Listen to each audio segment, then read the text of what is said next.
Bentornati ragazzi in questo nuovo episodio. Ci sono arti marziali più o meno adatte per potersi difendere? Le arti marziali in generale funzionano per la difesa personale? Oggi vi racconterò una storia veramente scioccante, una storia di un caso di difesa personale estremo. Un esperto di arti marziali costretto a difendersi per salvarsi la vita da un'aggressione. Attenzione, il racconto è abbastanza disturbante, quindi se siete un po' impressionabili consiglio di non guardare questo video. Ve lo racconto dopo la sigla.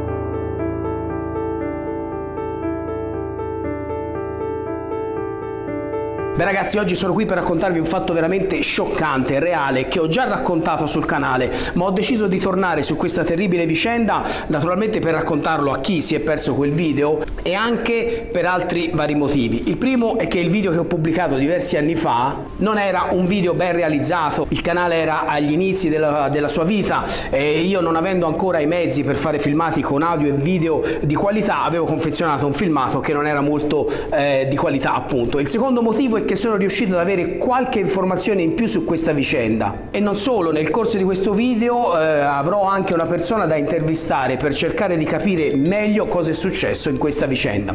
Il fatto che vi racconto è accaduto qui, a pochi chilometri da dove abito, e siamo nell'ottobre del 2003. Siamo in Toscana e precisamente siamo a Empoli. Dovete sapere che qua in Toscana, tra Firenze, Prato, Pistoia, dintorni, la comunità cinese è molto presente. Hanno infatti tantissime attività lavorative qui sul territorio. Ecco, il fatto che voglio raccontarvi coinvolge proprio questa comunità cinese. Il protagonista di questa storia, chiamiamolo protagonista, ma purtroppo è una vittima suo malgrado, il protagonista di questa storia è un cinese, un ragazzo di quasi 30 anni che lavora in una piccola stanza di un piccolo palazzo insieme a una sua connazionale. La ragazza si occupa di fare i capelli alla comunità cinese, mentre lui è chiamato il dottore perché offre servizi di assistenza medica, servizi di piccole cure, sempre per i suoi connazionali. Stiamo parlando di un'attività nascosta, un'attività non aperta al pubblico normale, ma dedicata completamente alla comunità cinese, un'assistenza per i loro connazionali come consuetudine per i cinesi. L'attività in questione è praticamente sempre aperta, anzi trova il suo massimo spunto di lavoro durante le ore notturne, dove tantissimi cinesi che a volte non hanno i documenti in regola si recano di nascosto o a farsi tagliare i capelli o a farsi curare alcuni piccoli acciacchi. Bene, ma partiamo dalla fine di questa storia, facciamo un salto in avanti nel tempo. E che cosa ci troviamo davanti? Ragazzi, immaginatevi una scena alla Quentin Tarantino. Un ragazzo completamente coperto di sangue, zoppicante, si trascina per la città fino a crollare di fronte a una coppia che stava passeggiando. Chiamano subito le forze dell'ordine che arrivano prontamente. Il ragazzo è un cinese, non parla italiano, ma riesce comunque a indicare un luogo. Le forze dell'ordine si precipitano subito in questo palazzo e all'entrata per le scale trovano un ragazzo cinese accoltellato in varie parti del corpo, sanguinante. Lui è il cinese, è il dottore, è il protagonista della nostra storia di cui vi ho parlato prima. Lui si è salvato. Nel piazzale adiacente lì davanti un uomo è in fin di vita, accoltellato ad un polmone, riverso per terra. Salendo le scale trovano altre due vittime. Ma cosa è successo quella sera? È successo qualcosa di veramente incredibile, qualcosa di veramente scioccante. I due ragazzi, come tutte le notti, stavano lavorando in questo piccolo appartamento quando ad un certo punto 4 loro connazionali bussano alla porta. Chiedono di farsi i capelli, chiedono di farsi visitare. I due ragazzi aprono la porta come fanno sempre con tutti i loro connazionali. In realtà però i 4 sono armati di coltello, non vogliono nessun servizio ma vogliono semplicemente rapinare l'incasso di queste due persone. Il dottore cerca di evitare in ogni modo che ci siano conseguenze spiacevoli, infatti consegna immediatamente i soldi che hanno incassato quel giorno, una cifra pari a 2.000 euro, ma i 4 non sono soddisfatti, non credono che quei 2.000 euro siano l'incasso dell'intera serata e credono che i due ragazzi stiano nascondendo altri soldi. A questo punto la situazione comincia a farsi drammatica. 2 di questi malviventi prendono la ragazza e cominciano a minacciarla di ucciderla se non verrà consegnato l'altra parte dell'incasso. Ma le 2 vittime, i 2 ragazzi, continuano a giurare che quei soldi sono l'unico incasso che hanno avuto quel giorno. I malviventi però non ci credono, cominciano a buttare all'aria tutta la stanza. Non riescono a trovare niente, quindi a questo punto legano da una sedia i 2 giovani e iniziano a picchiarli. Ad un certo punto slegano la ragazza e la trascinano in un'altra stanza. Le grida sono fortissime. Accade tutto velocemente. A questo punto il dottore decide che è necessario intervenire. Il ragazzo protagonista della nostra storia è un esperto di Kung Fu che ha studiato fin da piccolo in Cina. Ma in quel momento è legato ad una sedia e sono in due a picchiarlo e a minacciarlo con 2 coltelli. Ma accade tutto in un attimo. Il dottore riesce a liberarsi una mano. Con un'abilità incredibile riesce a parare e a disarmare uno dei suoi aggressori, rivoltando poi il coltello a farfalla verso di lui. Lo uccide sul colpo. Gli altri 2 nell'altra stanza e stavano picchiando la ragazza si accorgono che c'è stata una reazione. Il secondo malvivente che è nella stanza cerca di bloccare il maestro di Kung Fu che con il coltello ancora in mano riesce a fronteggiarlo. Ha ancora i piedi legati alla sedia, riesce a parare comunque i colpi dell'avversario e ad assestare a sua volta alcuni colpi. Il malvivente è ferito, si precipita fuori dalla stanza e comincia a correre giù per le scale. Anche gli altri si precipitano giù per le scale per scappare. Il dottore non vede più la ragazza e pensa che sia stata portata giù per le scale come ostaggio,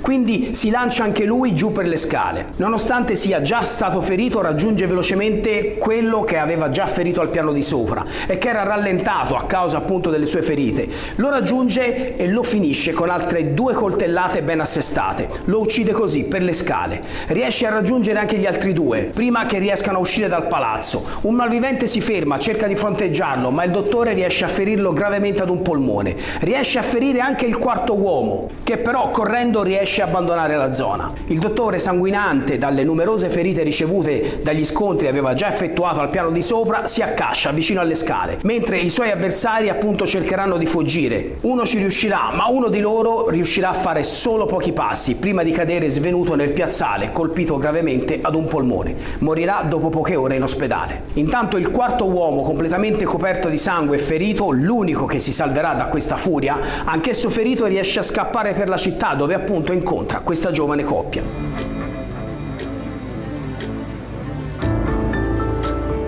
Le forze dell'ordine, quando arriveranno sul posto, si troveranno davanti a una scena veramente incredibile. Sangue sparso ovunque, con un ragazzo in fin di vita nel piazzale, un altro ragazzo ferito vicino all'entrata e ben 2 morti al piano superiore. Inoltre, quando arrivano sul posto, gli agenti non riescono a capire cosa sia successo. Apparentemente, infatti, sembra una lotta fra bande, una sorta di regolamento di conti. In realtà, come poi ammetterà lo stesso ragazzo, il responsabile di questa mattanza è solo lui. Il dottore racconterà tutta la vicenda e dichiarerà di essere riuscito a salvarsi e a fare queste cose grazie all'addestramento ricevuto fin da bambino in Cina. Racconterà che sono stati aggrediti con dei coltelli, racconterà tutta la storia. Ma resta veramente una situazione incredibile e surreale quello che è accaduto.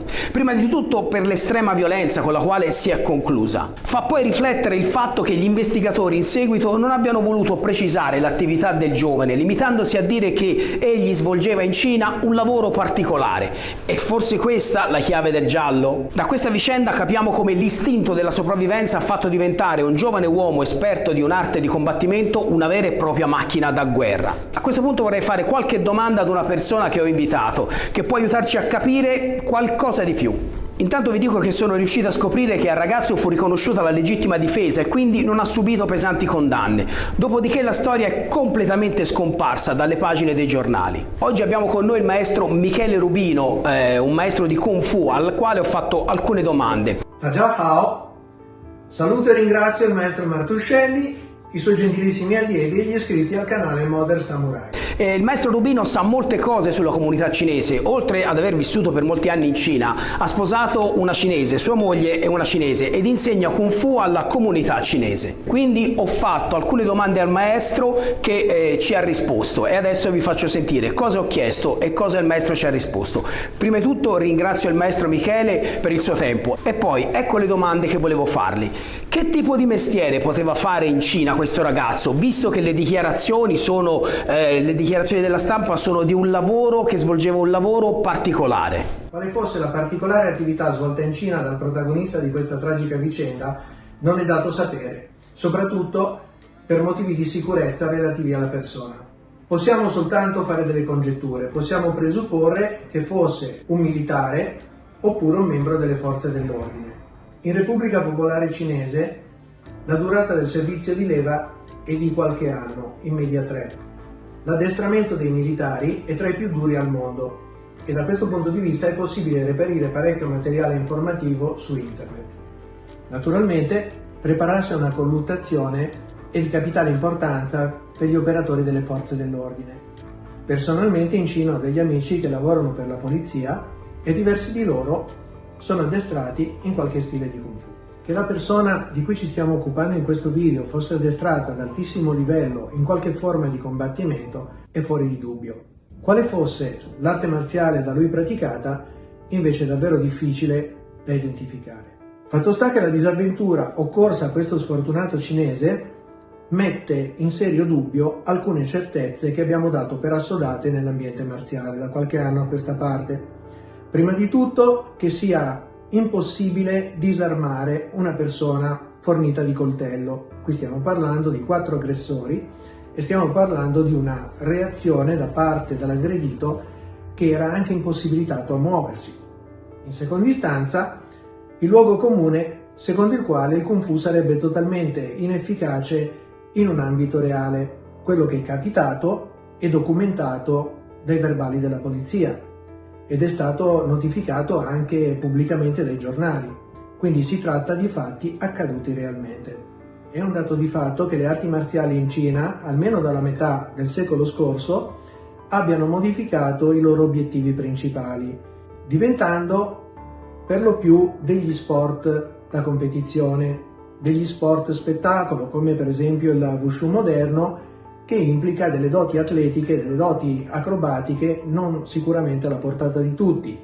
Gli intenti tradizionali, che si focalizzavano principalmente sulla abilità in combattimento reale, sono passati in subordine, ma non sono scomparsi del tutto. Ricordo che il mio ultimo maestro, un cinese del Liaoning, era solito raccontare che nella loro versione più elevata, più raffinata, più efficace, le arti marziali cinesi sono sopravvissute soprattutto in ambito militare. Pensando che il ragazzo fosse stato appunto nell'esercito o avesse avuto un lavoro importante come questo, perché abbandonare la Cina quando si ha un lavoro magari solido come quello di fare, non lo so, il poliziotto, appunto il militare? Perché abbandonare una posizione così diciamo di benessere per poter affrontare un viaggio e venire a lavorare illegalmente in un altro paese? Non sappiamo quale fosse l'attività particolare svolta da questo sfortunato giovane in Cina.